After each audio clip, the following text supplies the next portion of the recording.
Cuando yo era niño, tenía unos 7 años. Yo soy un niñito alemán, ¿no? Una mañana me levanté y me surgió una pregunta que no sé de dónde venía, pero me surgió la pregunta. Y la pregunta era, ¿nosotros los seres humanos tenemos alguna característica que sea exclusiva, pero exclusivamente los seres humanos, que no tenga ningún otro animal? Esa fue mi pregunta, no sé por qué me vino, pero me vino. Bueno.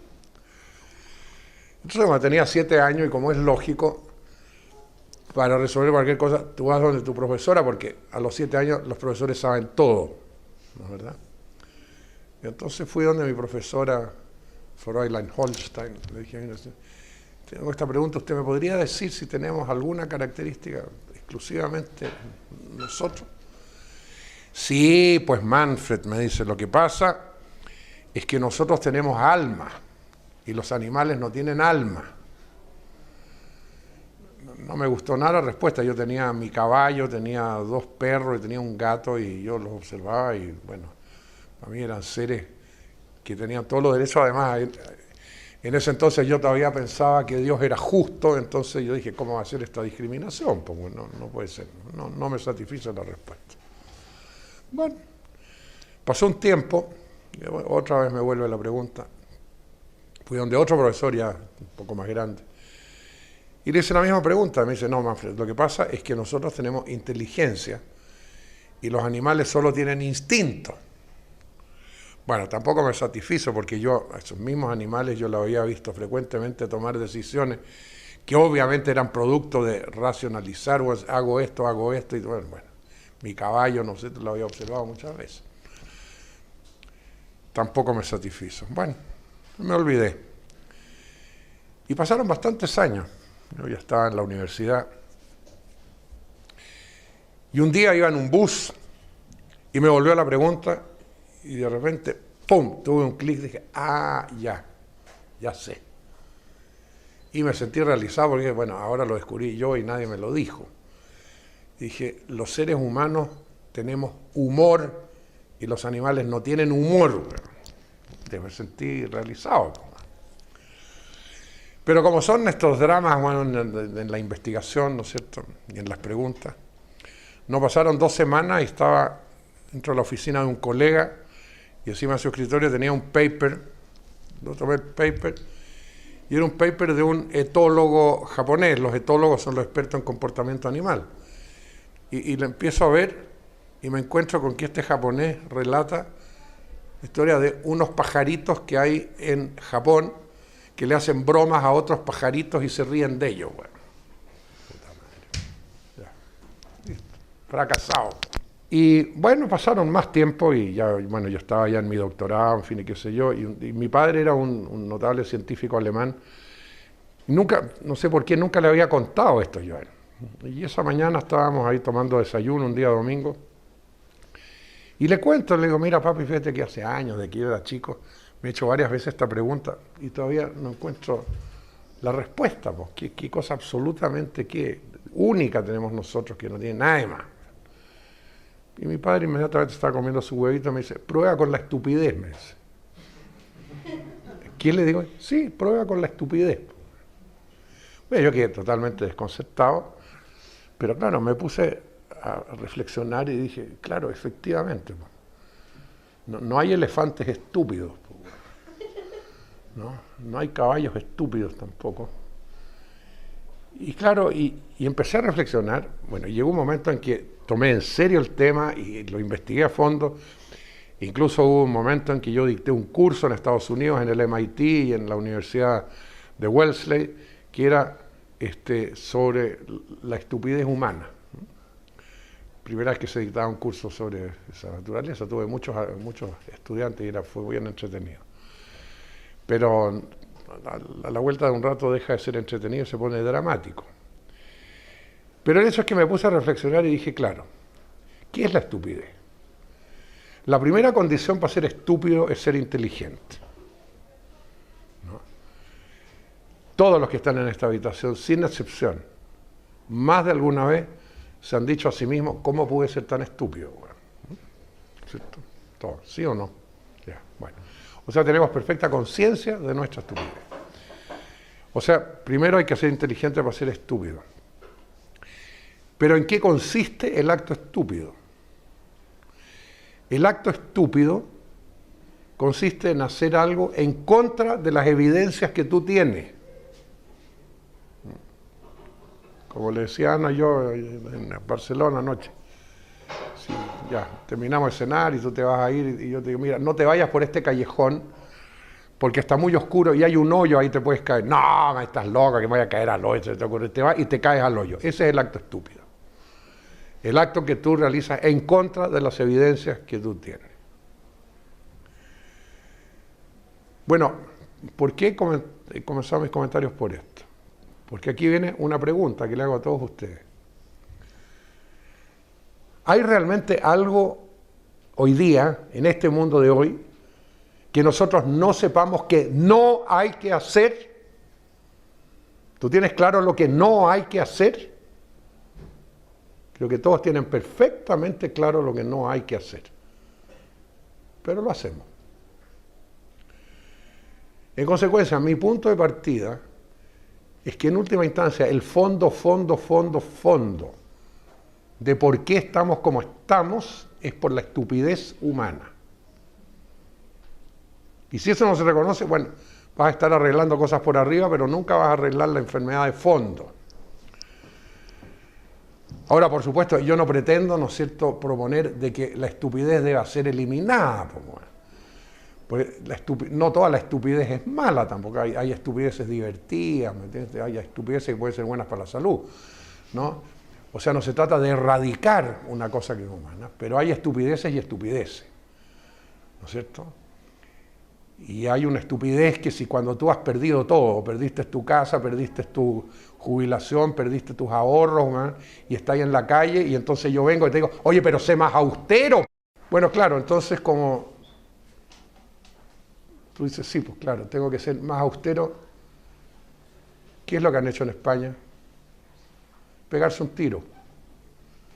Y por primera vez en la historia España ha llegado a un punto en que la gente que muere por suicidio es más que la gente que muere por accidentes de tránsito. Ahora yo les pregunto, ¿esos suicidios son realmente suicidios? ¿O son asesinatos de un sistema económico perverso? Que se sustenta en una gigantesca estupidez, ¿no? Y yo creo que esa es la respuesta. Este libro que estamos lanzando hoy día, en el fondo trata de revelar y desenmascarar la economía para mostrar todas las estupideces que contiene, ¿no? Y que son muchas y que son muy dramáticas y que han llevado al mundo a, bueno, a las situaciones que estamos conociendo ahora y particularmente ustedes aquí en Europa. Ustedes son países que desde el sur siempre generaron una imagen de que eran lo que había que emular, tenemos que parecernos a ellos, porque los sensacionales, ¿no es cierto?, son los europeos y los Estados Unidos. Y en este momento uno dice, puta, menos mal que todavía somos un poco subdesarrollados. Gracias a Dios, ¿no? Que no alcanzamos a emularlo, ¿no? Pero esa es una situación dramática. Y esta se origina, por supuesto, en la historia de cómo ha evolucionado esa cosa que se llama economía. Para comenzar, lo que llamamos economía ahora y lo que a ti te enseñan como economía en la universidad y a ti, en términos estrictos, no es economía. La economía la definió muy claramente ya Aristóteles en el primer capítulo de la Política, donde distingue dos conceptos, la oikonomia, la economía, y la crematística. La economía es cómo cuidar y conservar la casa. Y por casa tú entiendes la sociedad, naturalmente. Y crematística es el mecanismo de comprar, de adquirir. El primero está relacionado con el valor de uso y el otro está relacionado con el valor de cambio. Y el segundo, según Aristóteles, tiene siempre que estar supeditado al primero. La oikonomia tiene que estar arriba y la crematística es absolutamente secundaria. Lo que tenemos hoy día es exactamente al revés. Lo que a ti te enseñan por economía es crematística, en términos aristotélicos. Porque todo se trata de dinero, de comprar, de invertir, de crecer, etcétera, etcétera, etcétera. Y todo es cuantitativo y todo en términos de dinero. O sea, es crematística pura. La economía fue asesinada. Pero esto se siguió vendiendo como economía. Y nosotros hemos, en este libro, que tiene una historia muy especial y muy bonita, muy hermosa, que se las voy a resumir antes de continuar en este aspecto. Es un libro escrito y que es producto de un largo diálogo entre un economista y un físico. El coautor de este libro, Philip Smith, era un importante físico nuclear. Era americano de origen, pero se tuvo que ir a Estados Unidos, exiliado en la época de McCarthy, cuando estaba la obsesión anticomunista. Y se fue a Brasil, donde enseñó durante 8 años, y de ahí se fue a Holanda, como profesor de física en la Universidad de Groningen, donde tuvo 25 años hasta que jubiló, y en el proceso se hizo ciudadano holandés. Y fue un hombre siempre preocupado, a pesar de ser físico, de la equidad, de la justicia social, ¿no es cierto?, de la armonía, de la cooperación, y fue uno de los fundadores del movimiento Pugwash. El movimiento Pugwash es un movimiento antinuclear creado por los mismos físicos nucleares, un movimiento tremendamente importante que incluso recibió el Premio Nobel de la Paz hace unos 20 años atrás. Él fue uno de los fundadores. Entonces, era un físico preocupado, ¿no es cierto?, de una sociedad más justa. Y lo notable es que cuando jubiló, un día declaró, ¿no?, hizo saber, textualmente dijo: acabo de terminar de leer 3 metros de libros de economía y estoy dispuesto a discutir la disciplina. Bueno.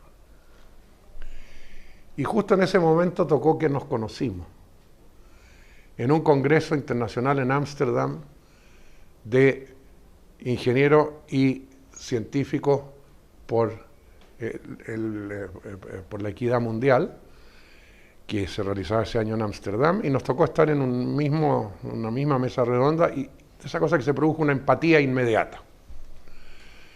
Y cuando terminó la sesión, bueno, salimos caminando, ¿verdad?, por los canales ahí en Ámsterdam y a conversar, en fin, y que yo le dije, bueno, ¿cómo es esto de tus 3 metros de economía? Sí, me dice, porque, claro, me metí, me interesaba, bueno, y me parece que está tan lleno de cosas absurdas, me dice que no. Bueno, le dije, mira, yo estoy de acuerdo contigo, porque yo era un economista disidente. Entonces fue como una de esas cosas de la sincronicidad junguiana, que tenía que encontrarse este economista con ese físico. Bueno, y así fue. Tuvimos 3 noches que caminábamos los canales discutiendo, y cada par de cuadras nos parábamos para tomarnos una buena botella de vino chileno, y ahí continuábamos, ¿no? Bueno, me regresé a Chile, a Valdivia, donde vivo yo, que es en el extremo sur de Chile, a 1000 kilómetros al sur de Santiago. En ese entonces yo era rector de la Universidad Austral de Chile, en Valdivia. Y siguió la correspondencia y cambiábamos opiniones, hasta que un día le dije, oye, mira, ¿por qué no te vienes a pasar unos 3 o 4 meses acá para que conversemos tranquilos? Aquí Valdivia es el mejor lugar del mundo para conversar. Estamos rodeados de pura naturaleza, bosque nativo, 6 ríos, en fin, enormes, en fin, fantástico. Así que vente para acá. Ya, pues llegó. Y efectivamente nos volamos durante 4 meses, todas las noches, ¿no?, hablando de economía, de física cuántica, de astrofísica, bueno, de transdisciplinariedad, bueno, una maravilla. Bueno. Y hicimos muchas notas, en fin, y qué sé yo. Y finalmente le dije, mira, ¿por qué no escribimos un libro, bueno, juntos sobre esta cosa? Ya, pues, escribamos el libro. Bueno, y quedamos que él iba a escribir la primera parte, principalmente, porque todo lo hicimos entre los dos, pero principalmente la primera parte, que era el análisis crítico de qué es lo que había ocurrido, ¿no?, con el desarrollo de la economía desde Adam Smith para adelante. Y la idea era que yo a mi vez iba a escribir una segunda parte del libro, que era proponer una economía nueva, distinta, ¿no es cierto?, para el siglo XXI. Bueno, y empezamos y fue muy bonito, intercambiamos, nos mandábamos los capítulos, en fin, los comentarios, hasta que se fue conformando como el 80% de la parte de él, y yo estaba trabajando en la mía. Y finalmente, cuando yo ya tenía la mía también bastante armada, viajé a Groningen y nos sentamos ahí juntos todo un día, viendo todo lo de él y todo lo mío. Bueno, estábamos totalmente de acuerdo, pero lamentablemente él en ese momento ya estaba muy enfermo y 2 semanas después murió. Y él sabía que se iba a morir ya, y yo también me di cuenta que ya en cualquier momento, bueno, se iba a morir. O sea, ese era un encuentro de despedida, definitivamente. Y cuando nos despedimos me dijo, Manfred, lo único que te pido, que hagas todo lo posible para que este libro sea publicado. Porque yo quiero que ese sea el último testimonio de mi vida. Se lo prometí, bueno, y ahí está. Y fue una aventura muy hermosa porque es notable, ¿no es cierto?, cómo alguien viniendo de la ciencia más dura no se demora nada en descubrir todos los trucos y tonterías, ¿no?, que hay en la teoría económica. Y sobre todo por el hecho de que esta teoría económica que a ustedes les enseñan es producto del siglo XIX, de fin del siglo XIX, de los neoclásicos, a los cuales, a mi juicio, les dio un tremendo complejo de inferioridad por no ser físicos, ¿no? Era la época de adoración de nuevo de Newton, Newton ya era lo máximo, ¿no es cierto?, de la humanidad. Y entonces, claro, estos economistas, Jevons, Walras, Bentham, etcétera, estaban obsesionados de que tenían que parecerse a Newton. Y entonces, bueno, ¿qué hacemos? Porque claro, efectivamente, bueno, nosotros tenemos que parecernos a Newton. Y era una obsesión. Y claro, se desternillaron pensando, en fin, y qué sé yo, qué hacemos. En fin, y una cosa la tenían clara, que Newton había descubierto una ley natural fundamental, la ley de la gravedad, a través de la cual se podía explicar muchos aspectos del comportamiento del universo. Y esa era la gran contribución de Newton, por la ley de la gravedad, la gravitación universal, en fin, qué sé yo, una ley espectacular. Entonces la preocupación de estos señores es que también tiene que haber una ley igualmente fundamental que explique el comportamiento humano. Vamos buscando cuál es. Y claro, se desternillaban ahí, bueno, pensando, qué sé yo. Hasta que una mañana, el señor Bentham, probablemente cuando se estaba afeitando, bueno, ¡ah! Lo tengo. La ley fundamental es la utilidad, utility. Todos los seres humanos siempre se comportan con el propósito de maximizar su utilidad. Listo, mi chica, estamos igual que Newton. Se acabó el problema. Ya está. Y claro, y todos los demás felices, qué bueno, sensacional, y Jevons sin Walras, fantástico, por fin tenemos, estamos ya. Pero de repente a uno se le ocurrió y dice, oye, no, pero sí, todavía queda un problemita. ¿Cuál? Bueno, que Newton estableció, y hay unas ecuaciones matemáticas que definen perfectamente, ¿no es cierto?, la gravedad, y la gravedad se puede medir con absoluta precisión. Yo puedo establecer y medir claramente la relación gravitacional que hay entre dos cuerpos, en fin, y qué sé yo, está todo perfectamente resuelto. Entonces el tema de nosotros, bueno, ¿y cómo se mide el utility? Po? Sí, pues efectivamente, está cómo se mide el utility. Siguieron pensando, pues como diablo. Y el mismo Bentham, otra vez, una mañana o una noche, qué sé yo, tate, lo tengo, ya. El utility se mide con un hedonómetro. Y se lo comunican a mí. Oye, pero qué genial, puta, qué bueno. Sí, pues efectivamente. Pues, con un hedonómetro podemos ver cuán nivel de utilidad tienes tú. Pues. Ahora, el hecho de que tanto aquel entonces hasta el día de hoy nadie tiene la más remota idea de cómo funciona el hedonómetro y qué forma tiene el aparato, bueno, eso no tenía ninguna importancia. El hecho de que se consagró el hedonómetro y estaba en consecuencia resuelto el problema de la medición. Y ahora sí que somos igual que Newton. Entonces ahora para completar la cosa, todo esto tenemos que matematizarlo. Y métale matemática, mi chica. Bueno, claro, mientras más matemática, claro, más empiezas a aparecer como, oye, puta, ¿qué sabe este tipo por la flauta? Porque ya nadie entiende nada.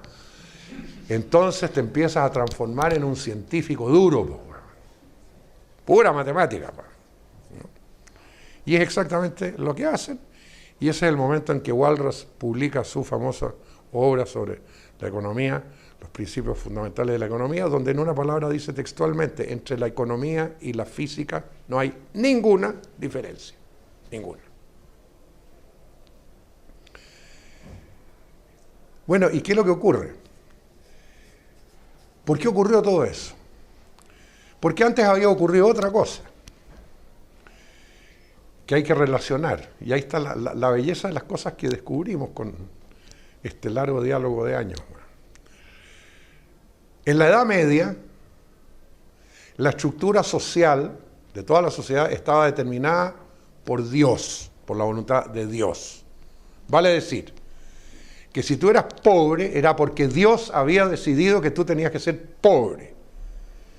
Y si él era poderoso es porque Dios había decidido que él tenía que ser poderoso. Y eso era así y en consecuencia nadie protestaba y todo el mundo aceptaba. Tú aceptabas tu pobreza y gozaba su poder y nadie alegaba nada. Y eso dura hasta el siglo XVI.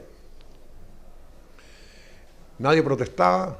En la Edad Media nunca hubo levantamientos sociales contra la injusticia social. No, porque Dios había dicho que la cosa era así, pues, y tú, bueno, ni modo, pues, ya, chao. Pero de repente sucede que aparecen unos sujetos que después le ponemos el nombre de burgueses, ¿no? Y la gente empieza a ver unos sujetos que no eran ricos, ¿no? Y que se empiezan a hacer ricos. Y empiezan a comerciar y viajan, y en los Países Bajos y todo, en el norte, Alemania, y empiezan a hacerse ricos. Bueno. Pero ¿cómo estos chatos que no eran ricos ahora son ricos? Bueno? ¿Qué pasó con Dios? Bueno? ¿No? Entonces ya la gente no entiende, y de hecho, a esa altura se producen las primeras protestas, que son los campesinos en Alemania en 1560.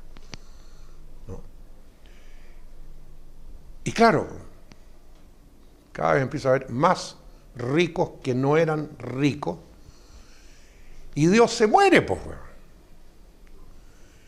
Y entonces, claro, para la gente que tenía poder, puta, que era importante la decisión de Dios, pues. Pero ahora, ¿qué haces tú? Puta, Dios se murió, pues. Y ahora te pueden quitar el poder, pues. Entonces, ¿qué hacemos para que siga habiendo una justificación de que siempre tiene que haber pobres, ¿me entiendes tú? Y de que el poder también es legítimo. Y ahí nace la economía, mis queridos amigos. La economía sustituye a Dios. Y en consecuencia se desarrolla como un lenguaje pseudo religioso, dogmático, no acepta discusiones. Y ustedes lo ven en la sala de clase, la economía que se enseña, no hay debate, no hay nada que debatir. Entonces surge esto como sustituto de Dios, un mecanismo a través del cual uno puede seguir justificando de que es natural de que haya gente pobre y es natural que haya gente poderosa, ¿no? Y claro, eso genera todo este lenguaje, que es un lenguaje que incluso genera, que primero la gente en general no entiende y en consecuencia genera miedo y temor, y además con todo este edificio matemático detrás que nadie entiende, dice, bueno, estos tipos saben, pero mucho, pues, son feroces, pues.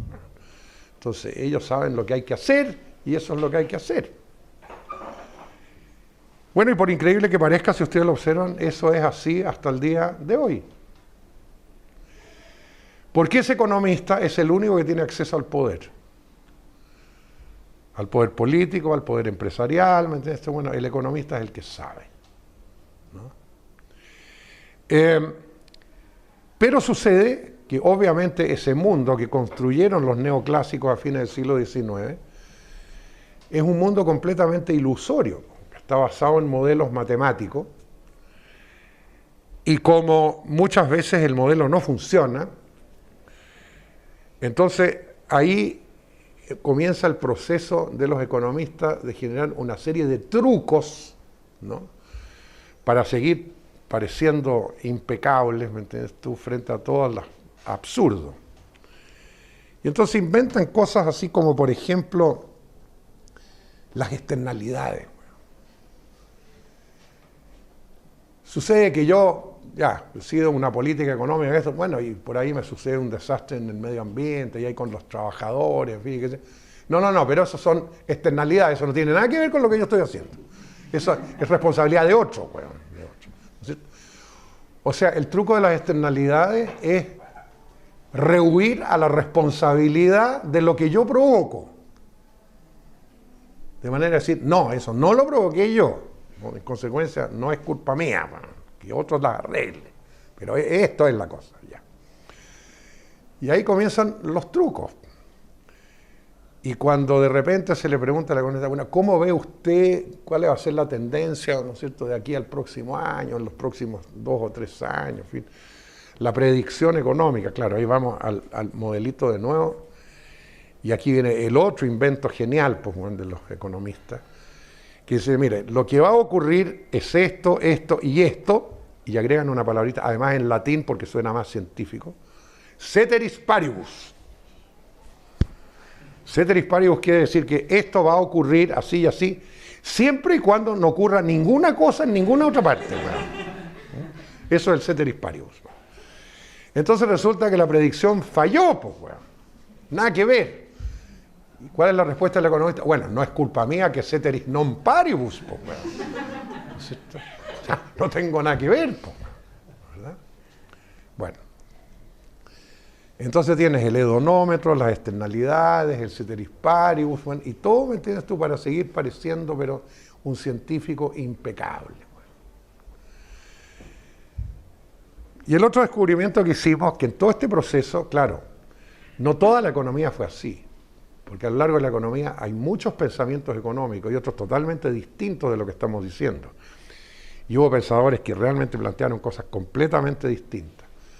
Pero ocurre una cosa sistemáticamente en los últimos 300 años. Sistemáticamente, siempre, en todos los periodos, la visión económica que termina siendo la dominante es la que favorece al poder y al dinero. Y las otras quedan debajo de la alfombra.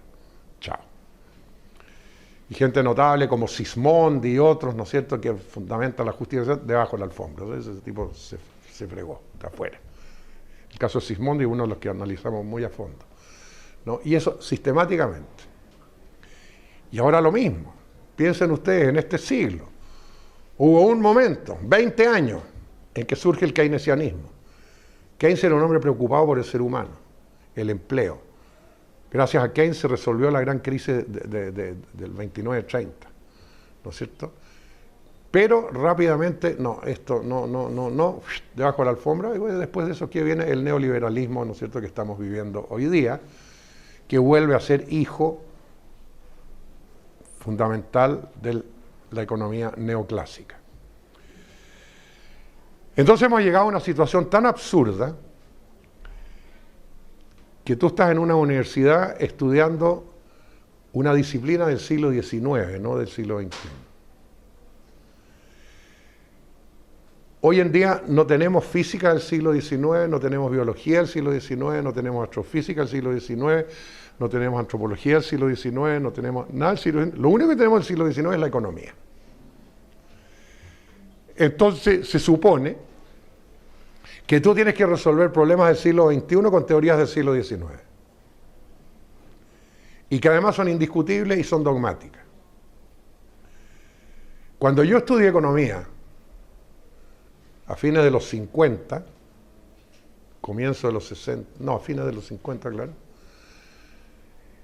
En aquel entonces todavía había dos ramos que eran fundamentales en el currículum, pero realmente fundamentales, que eran historia económica y historia del pensamiento económico. Eso ya no están en ningún currículum. Ya no hay historia económica ni historia del pensamiento económico. ¿Para qué quieres saber lo que pasa si ya está el modelo definitivo para la eternidad? O sea, ese nivel de arrogancia, además, pues, ¿no? ¿Para quién querés saber lo que hacían los idiotas de antes? Bueno? No, ¿para qué? Pues, si ya ahora está todo resuelto. Entonces, evidentemente eso termina generando una incoherencia profunda. Y lo que se está haciendo, se están formando profesionales de una manera tal de que nunca van a entender el mundo real. Porque el mundo real para ellos es el modelo matemático. Y si ese modelo matemático no funciona, no es porque el modelo está malo, sino que porque la realidad hace trampa. Y la función de la realidad es adaptarse al modelo, caramba, bueno. Y si no, esa realidad no sirve, bueno. Chao. Punto. No, todavía no, pues espérate. Espérate, aguántate, anótala ahí para que no se te olvide. Al final, ¿no? es que sí, Sí, después todo lo que quieras. Bueno, entonces de esa manera llegamos a la situación en que estamos hoy.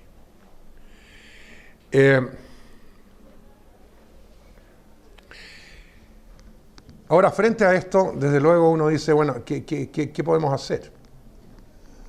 ¿No? Ya la gente en general cada vez, aunque no entienda economía, sabe que, bueno, que esto no funciona. Tú ya no necesitas entender el modelo matemático para darte cuenta, bueno, esto no está funcionando, porque a mí me está yendo pésimo, ¿me entiendes tú? Y la experiencia de ustedes en Europa es clara en ese sentido. Bueno, ¿qué se puede hacer? Bueno, obviamente lo que hay que hacer, en primer lugar, es enseñar una economía distinta, que sea coherente con el mundo en que vivimos y que haga posible que ese economista entienda el mundo real. La segunda parte del libro nosotros nos extendemos en ese aspecto y proponemos cómo debería ser una nueva economía. Y que en pocas palabras la puedo definir.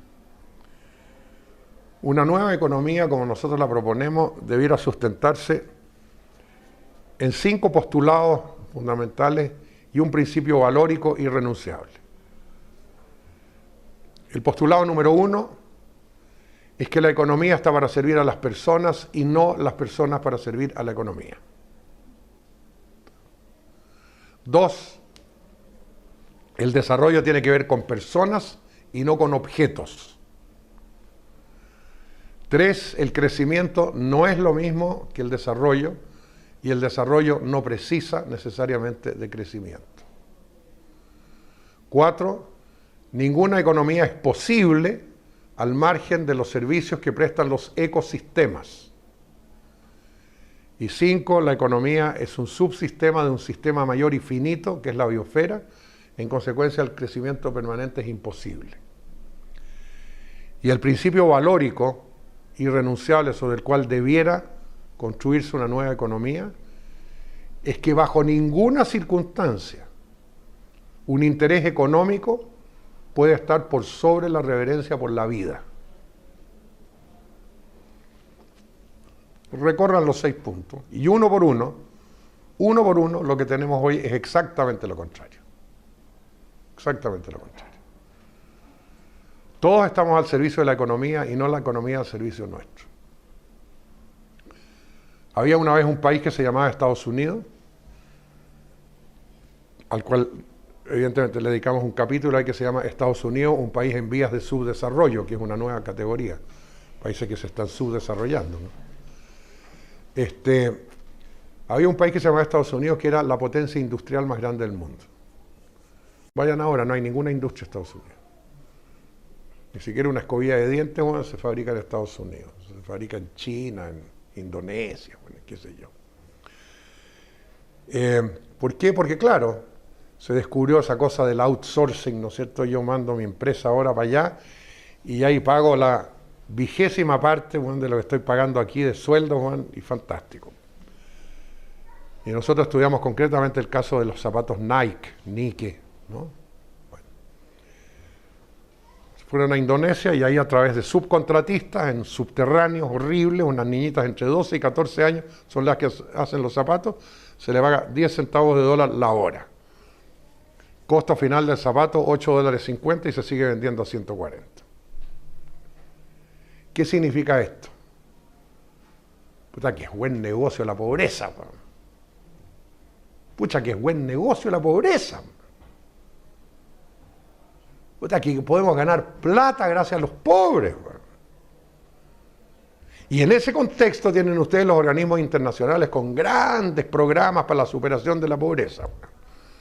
El Banco Mundial, el Fondo Monetario.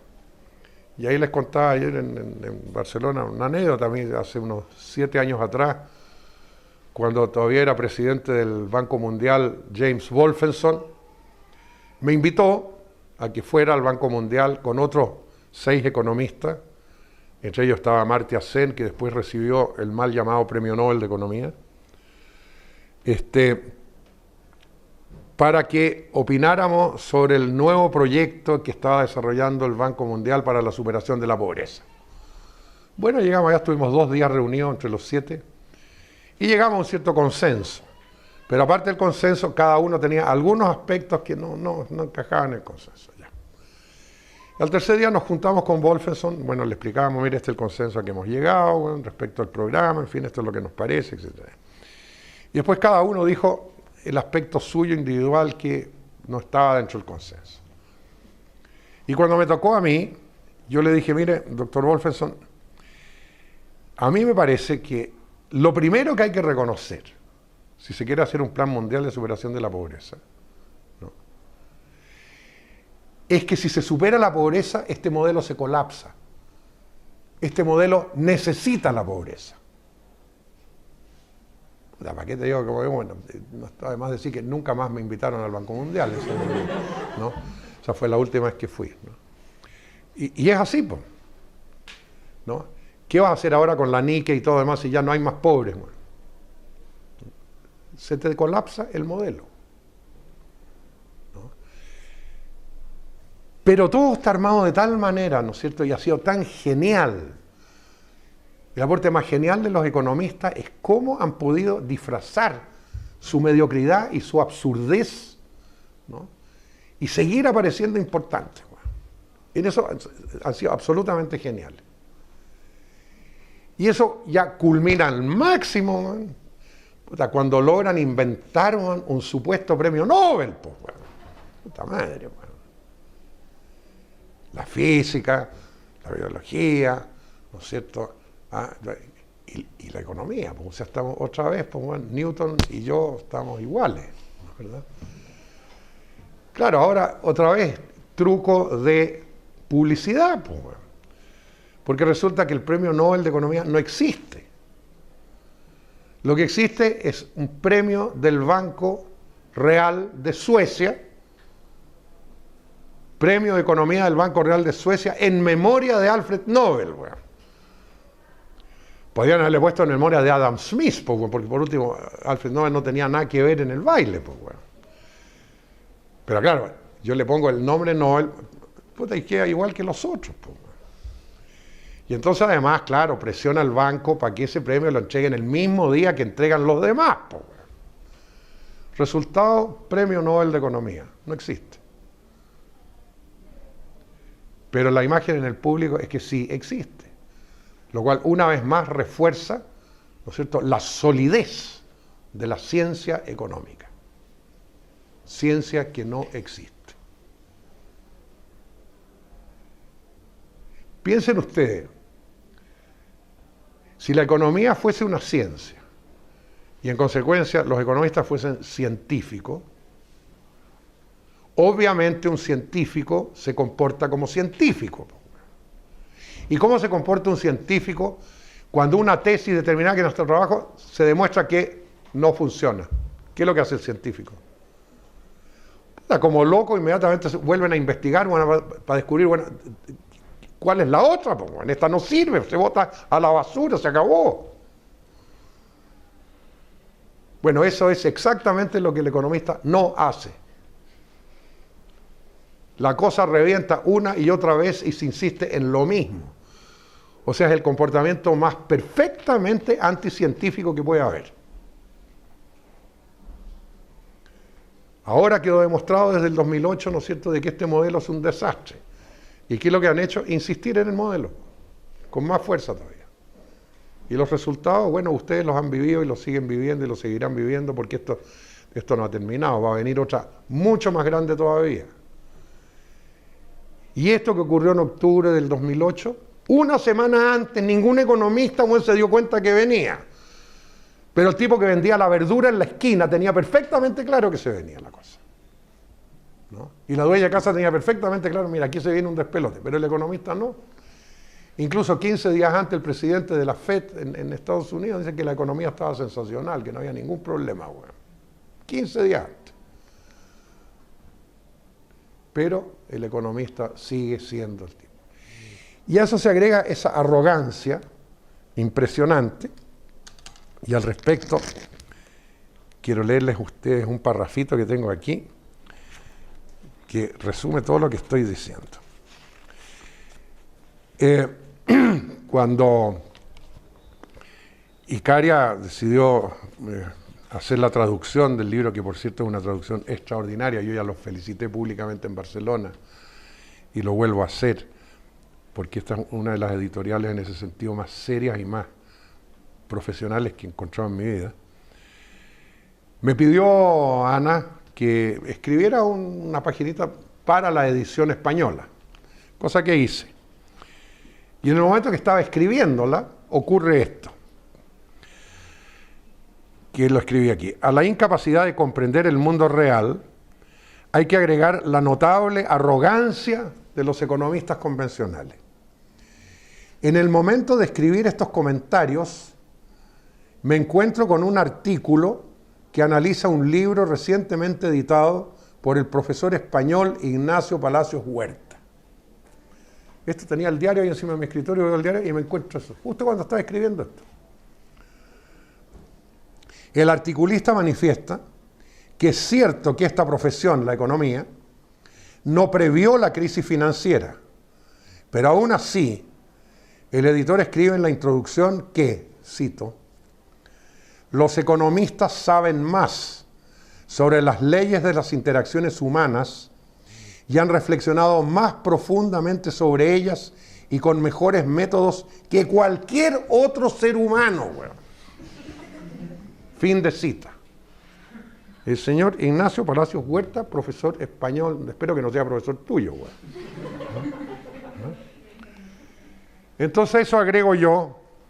Es bueno saber que la filosofía, el derecho, la psicología, la sociología, la antropología, la medicina y tantas otras están de más, ¿no? ¿Para qué recurrir a ellas si basta con preguntarle a un economista?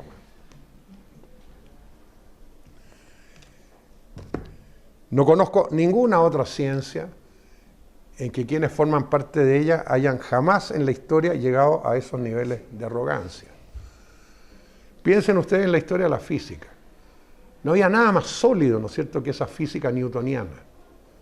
Sin embargo, llega un momento, ¿no es cierto?, a comienzos del siglo XX, donde un señor, Max Planck, el más grande físico alemán, de los más grandes del mundo, ¿no es cierto?, de repente se da cuenta, no, fíjate que aquí hay algo que no es así. Y los físicos son capaces de sobrevivir al derrumbe de todo el edificio de la física clásica. Bueno. Y aceptan que el edificio se derrumbe, coño. con pena, todo lo que ustedes quieran, pero dice, bueno, no, debajo de este edificio bueno, hay otra cosa pues, bueno, que tenemos que descubrir. Claro, y llega la física cuántica. Y esa maravillosa física, hace 90 años, que nos está diciendo que el mundo no es como nosotros creemos que es. Y lo notable es que ese mensaje que ya tiene 90 años todavía no le ha llegado a la economía, o en el correo, puta, que va lento. Bueno. ¿No? Porque ¿qué es lo que revela ese nuevo mensaje? Que dice que el mundo no es como creemos que es. La materia no está hecha de materia. ¿No? Las cosas cristalizan como resultado de la observación, como resultado de la conciencia humana. Si yo observo un fenómeno subatómico, ese fenómeno ocurre solamente porque lo estoy observando. Si no lo estoy observando, no ocurre. O sea, yo soy creador de la realidad. ¿No? Vale decir que el observador y lo observado son un solo ente absolutamente inseparable. O sea, ese mundo cartesiano de las partes y todo se acabó. O sea, el mundo no es mecánico como se pensó y como lo decía la física newtoniana, el mundo es orgánico.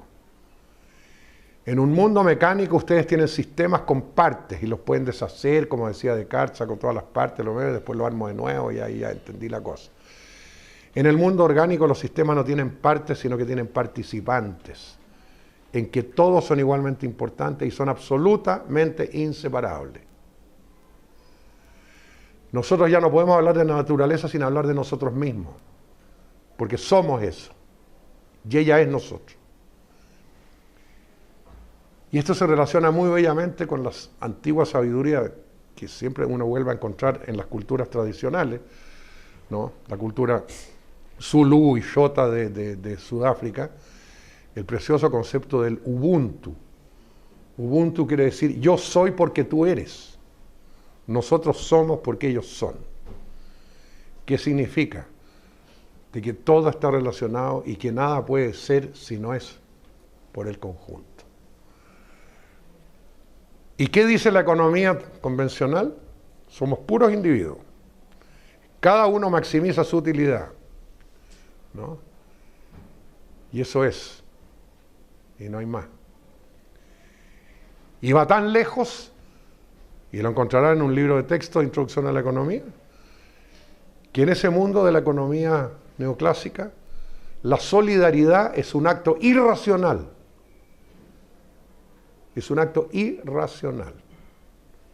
Lo racional es maximizar tu utilidad. La solidaridad es irracional. Bueno. Y en un mundo orgánico, todo es cooperación.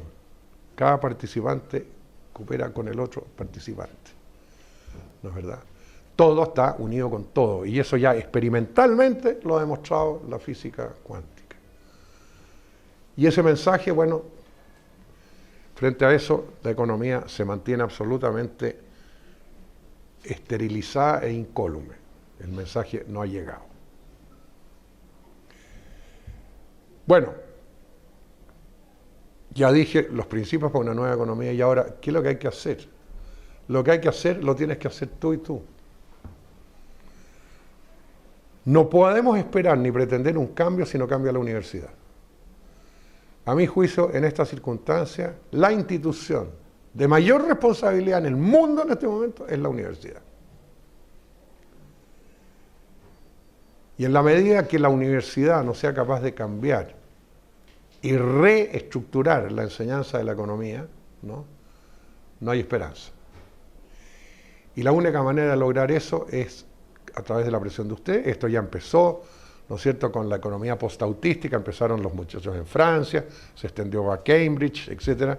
Incluso llegó a Harvard, ¿no?, donde ocurrió una cosa, a mi juicio, notable, en la supuestamente mejor universidad del mundo, para que ustedes vean la mediocridad que puede haber en una supuesta mejor universidad del mundo, donde la introducción a la economía le enseña al señor Mankiw, seguramente es el mismo libro de texto que tienen ustedes, que es el libro de texto más tóxico, que yo he visto en mi vida, ¿no es cierto? Fíjense ustedes, los que no lo conocen, ¿no? Es un libro que comienza en el primer capítulo, una persona racional Piensa en el margen, y estos son los 10 principios, ¡pum! Y ese ladrillo se lo tiran encima al muchacho, ¿no? En ninguna parte dice de dónde salieron esos 10 principios, ¿no es cierto?, de producto de qué investigación, ¿no es cierto?, qué evidencia empírica. No, nada. El ser racional es este. Y le tiran el ladrillo a un chico de 19 años. Y eso es una verdad absoluta. Entonces, claro, un chico no quiere parecer irracional, pues. Entonces ya comienza a ser domesticado, al entrar la clase número 1 de Economics 101, ¿verdad? Ya le tiraron el ladrillazo. Y enseguida vienen todos los cuentos de hadas, ¿no es cierto?, de la mano invisible, bueno, y todas esas macanas, ¿me entiendes tú?, propias de economistas que además nunca leyeron a Adam Smith.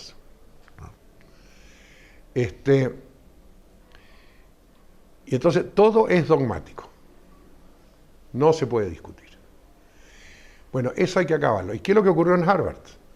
Que se dieron cuenta los muchachos y dicen, no queremos más la clase de Mankey, pues queremos una clase paralela, los que quieran tener otro profesor que sea crítico, y donde haya debate y podamos ver otras ideas y podamos discutir, en fin, qué sé yo. Entonces pidieron que hicieran una cátedra paralela. Bueno, le propusieron al profesor, no les gustó, bueno, finalmente se la dieron al profesor Stephen Marglin, muy amigo mío, gran economista y crítico, el profesor de Harvard, desde luego, y él montó la cátedra paralela, que es una cátedra de análisis económico crítico. ¿Qué creen ustedes que pasa en Harvard? Los estudiantes que toman el curso de Mankey tienen crédito. Los que toman el de Marglin no tienen crédito. O sea, lo tomas por puro gusto nomás. Y así todo tiene una buena cantidad de estudiantes. Y eso en una universidad como Harvard. Entonces eso solo se puede superar con la presión de los propios estudiantes. Bueno, no queremos más esto. Queremos que nos enseñen una economía que tenga que ver con el mundo real. Y terminemos con todas estas faramayas y todos estos trucos y todas estas tonterías y los hedonómetros y todas esas vainas.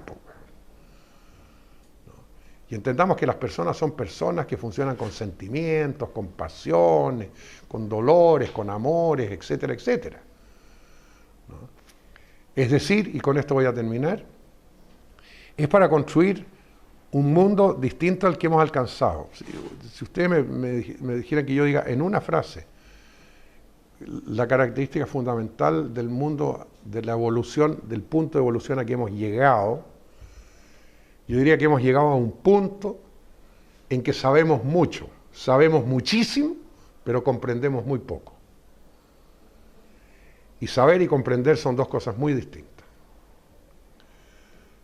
Tú puedes haber estudiado todo lo que se puede estudiar, desde una visión teológica, antropológica, sociológica, biológica y hasta bioquímica, todo lo que tú quieras, sobre un fenómeno humano que se llama amor, como lo hizo Erich Fromm.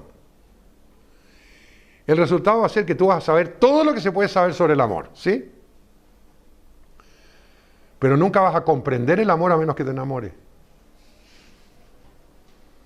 ¿Te das cuenta? ¿Qué significa entonces? Que yo solo puedo comprender aquello de lo cual me hago parte, aquello de lo que soy parte. Si no soy parte de, puedo tener información, pero no voy a comprender. Mientras sigamos, yo estoy aquí, por allá afuera está la naturaleza, dice. No, señor. Yo soy la naturaleza y la naturaleza es yo. ¿No es cierto? Allá están los pobres. No, señor, todos somos pobres. Todos somos buenos, todos somos malos. ¿Sí? Somos una cosa, estamos totalmente integrados. Y en la medida que no logremos esa integración, no vamos a comprender. Y a mi juicio, lo que hoy día necesita el mundo frente a todo este desastre, no es saber más, sino que empezar a comprender. Comprender el dolor de esa persona que se pegó el tiro, bueno. No me sirve la estadística. Mire, fueron tantos. No. Yo quiero sentirlo. ¿Qué pasó?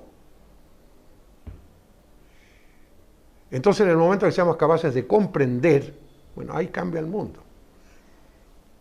Y ustedes están siendo educados de manera sistemática para que no comprendan, sino que solamente acumulen conocimientos y además todavía conocimientos ilusorios. Bueno, ya con esto despotriqué bastante, ya terminé. Gracias.